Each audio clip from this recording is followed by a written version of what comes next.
Welcome to Let Me Fix This. Enjoy the video.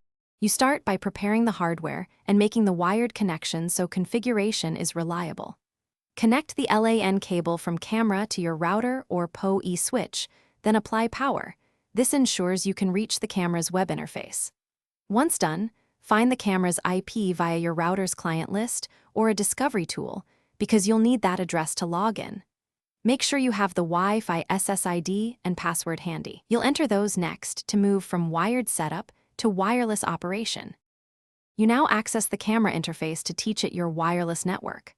After logging in, navigate to wireless or SSID settings and pick the 4 GHz band unless your camera supports 5 GHz.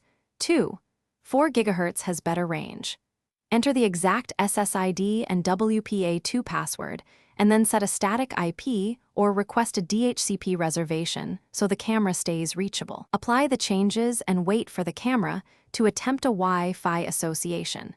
This step transitions it. Once you save wireless settings, unplug the LAN cable and let the camera connect over Wi-Fi. You should see it appear in the app or respond to a ping.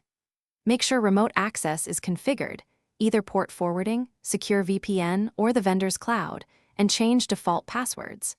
If the camera fails to join Wi-Fi, reconnect it by cable and check LEDs and signal strength, confirm SSID/password, then reboot. As a last resort, perform a factory reset and repeat the setup to clear persistent.